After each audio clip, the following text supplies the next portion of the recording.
That the future is somehow different from the past is another such quirk of human perception that doesn't correspond to reality. At least that's what I think. Einstein's theory of general relativity tells us that the future, present, and past are really all the same thing. In Einstein's theory, you can't separate the past from the present and the future. In the last few years, a lot of research started to point at one thing. Time might actually be an illusion and a kind of an emergent phenomenon. In other words, it's not a thing on its own, and it's not a property or a measurement, but rather a result of how parts of the universe seem to connect to one another. Two of the best theories of the universe we have right now, and essentially try to understand how they see time, or how the time is explained in them. And the first one is, of course, the Albert Einstein's general relativity, the idea that even introduces the concept of space-time. But here both space and time are basically fused into a kind of a flexible, four-dimensional fabric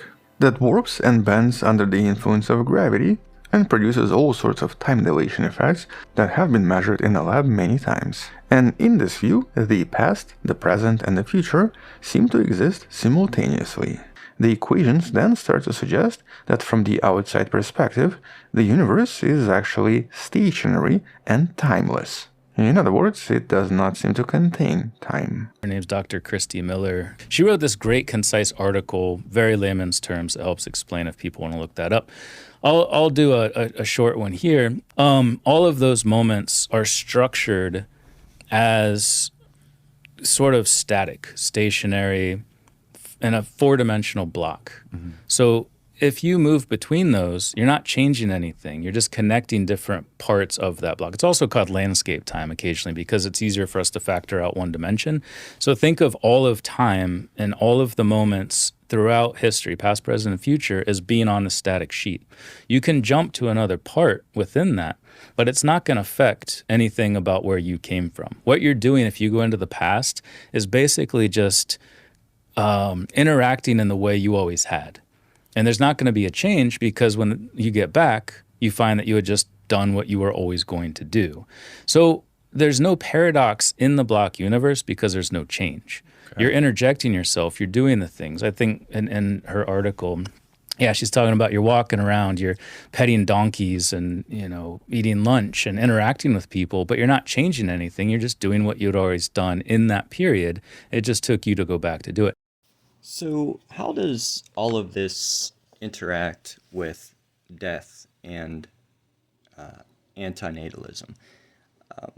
Anti-natalism being the idea that it is better to not exist, better to not be born. At least the anti-natalism made by the philosopher David Benatar.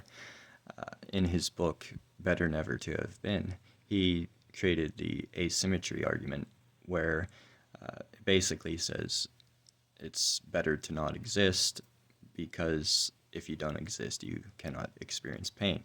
And he applies this to all lives, not just very bad lives or very good lives, all lives.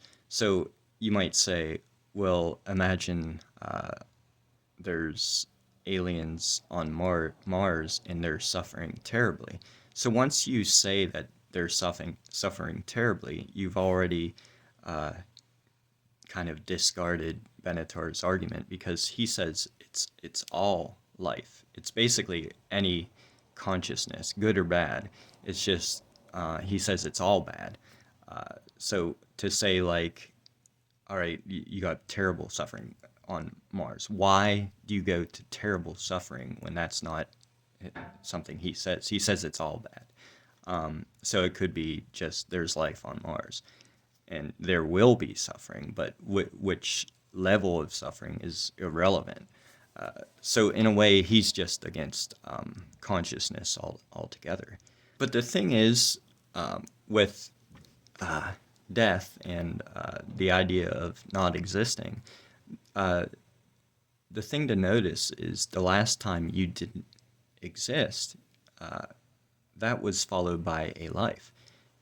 There was, let's say there was non-existence. Well, what ended that non-existence? It was the birth of a life. In a generic sense, you have to look at yourself as just another life. Like just kind of like a blank slate life, if you want to. So see yourself as just a life, and so a life coming to exist is what ended non-existence for you and for everyone.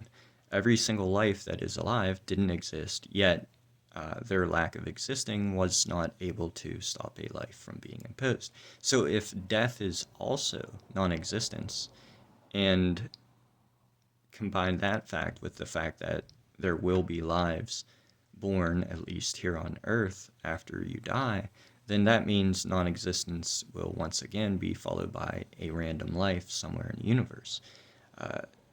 Think about it. All it took was for a life to be born, to have a life imposed.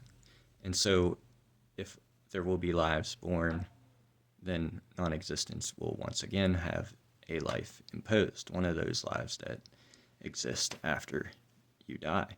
It could be an elephant life somewhere in Africa, or a mouse life somewhere in China, whatever, or an alien life somewhere. But there will not be nothingness. And the same goes with if you were never born. There were still lives existing and lives being born. And so there was no nothingness. There wasn't anything protecting you.